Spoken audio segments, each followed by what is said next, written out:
الحمد لله وكفى وسلام على عباده الذين اصطفى أما بعد فأعوذ بالله من الشيطان الرجيم بسم الله الرحمن الرحيم. محترم مسلمانان ورونو، منګ او تاسو له د صحابه کرامو د تاریخ د ابتدا نه تر د وفات پورې په هر زندګۍ باندې نظر اړول پکار دي چې منګ او تاسو د صحابه کرامو د زندګۍ نه خبر شو چې هغوی د اسلام دپاره څومره قربانیانې د بدن ورکړې وي، څومره قربانیانې هغوی د مال ورکړې وي. نو په هغوی کې یو حضرت عثمان رضی الله تعالی عنه تقریبا د هغه د وفات همدا نننۍ ورځ ده 18 ذوالحجه د جمعې ورځ باندې د هغوی شهادت د دنیا نه تلل شوي وو. د هغوی په زندګۍ باندې مختصر د هغه فضیلت، د هغه غورهوالی او د هغه قربانیانې او امتحانات د یو څو خبرې به د هغه په باره کې کوو. اول نمبر خصوصیات خو د عثمان رضی الله تعالی عنه دا دي چې دا په هغه صحابه کرامو کې حساب دی چې کومو صحابه کرامو نه د الله رسول د دنیا نه خوشحاله تلی دی، یعنی تر د وفاته پورې نبی علیه السلام د دې صحابه کرامو نه چرې هم نو خفه شوی. نو په هغې کې یو حضرت عثمان رضی الله تعالی عنه. دویم دا چې دا هغه صحابي دی چې هغه 2 هجرته کړي وو. یو هجرت یې د حبشې په طرف باندې کړی و، دویم هجرت یې بیا د حبشې نه مدینې منورې ته کړی و. او دا هغه صحابي دی چې کله رسول الله صلی الله علیه وسلم د بني غطفان او د ذات الرقاع جنگ له تللو، نو په مدینه منوره کې د الله رسول د ځان د طرف نه امیر مقرر کړی و. او دا هغه صحابي دی چې دته د الله د رسول 2 لوریانې ناستې وي. اول نمبر په نکاح کې ورته رسول الله صلی الله علیه وسلم بیبي رقیه رضی الله تعالی عنها ورکړې وه چې کله د اسلام اولنی جنگ مقرر علیه د بدر، نو رقیه رضی الله تعالی عنها زیاته بیماره وه. نبی علیہ السلام حضرت عثمان رضی الله تعالی عنه ته وفرمایل چې ته ایثار شه زما د لور د خدمت دپاره، ته زمونږ سره په بدر کې داسې لکه شریک. دویم د بدر د مال غنیمت حصه به زه تاله خامخا درکوم. نو لکه نن شیعګان پې دا اعتراض کوي وایي عثمان د بدر د میدان نه پټ شوی و، حالاً کې هغه پټ نه و بلکې د الله د رسول په اجازه باندې ایثار شوی و. اول د خصوصیاتو نه دا دی چې دا په هغه صحابه کرامو کې حساب دی چې کومو صحابه کرامو ته الله تعالی په دنیا باندې د جنت زیري رالیږلي وو. نو په هغې کې یو حضرت عثمان رضی الله تعالی عنه مو. او فضیلت د حضرت عثمان رضی الله تعالی عنه دا دی چې د الله رسول فرمایي لکل نبی رفیق و رفیق فی الجنة عثمان. د هر یو نبی دپاره به په جنت کې یو دوست وي، او زما دوست به په جنت کې حضرت عثمان رضی الله تعالی عنه وي. او نور روایتو کې راځي نبی علیہ السلام د جنگ عسیره ابتدا وکړله، اعلان یې وکړل د جنگ دپاره څه ناڅه مالي قرباني ورکوي. نو په صحابه کرامو کې زیاته قرباني حضرت عثمان رضی الله تعالی عنه ورکړې وه.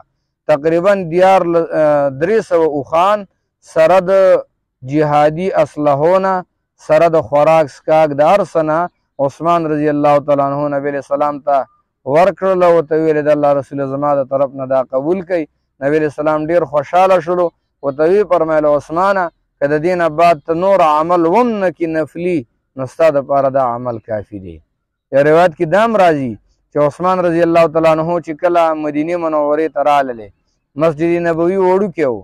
نبی علیہ السلام وفرمیل څوک شته چې دا نږدې ځمکه ورسره والي او د دې په بدله کې الله تعالی هغه لره جنت ورکي. نو هغه صحابي عثمان رضی الله تعالی عنه چې چا مسجد نبوي دپاره ځمکه اخیستې وه.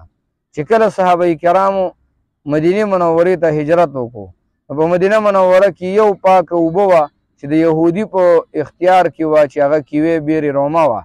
نبی علیہ السلام صحابه کرامو ته ډېر زیات تکلیف و د اوبو. نبی علیہ السلام اعلان وکړ څوک داسې شته دی چې دا اوبه واخلي او صحابه مسلمانانو دپاره وقف کي او الله تعالی دله جنت ورکړي. نو دا اوبه حضرت عثمان رضی الله تعالی عنه اخیستې وي. خو نبی علیہ السلام یو ورځ دا نبی علیہ السلام له رالی ویلې د الله رسوله ما یو خوب ولیدو، خوب دا دی چې ما یو ښایسته چوغه کمیس اچولی او ما پسې خلک نښتي زما نه دا کمیس وباسي. نبي علیه السلام ورته وفرمیل عثمانه دا ستا خلافت ته اشاره ده، طلب الله تعالی د مسلمانانو خلافت درکوي، امیر المؤمنین به او باغیان به درنه ګورې خلافت علي ګورې خیال کوه چې وله ورې نه کړي.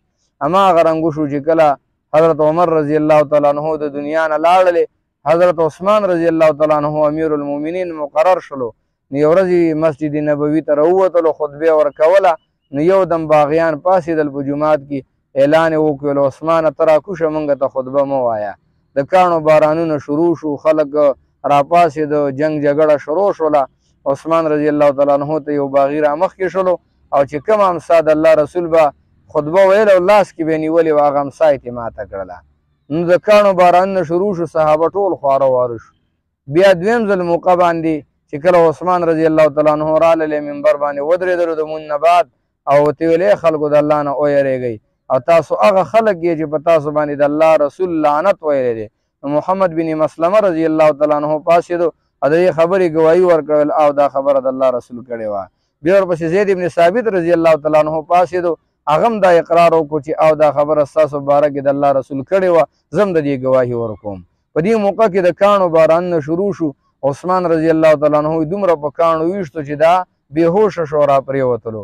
چې کله د خلافت کومه بنګله وه هغې ته یې بوتللو، هغې کې چې کېنولو په اوش کې راغلل چې ویې کتل باغیان د کور نه تاوي شوي وو.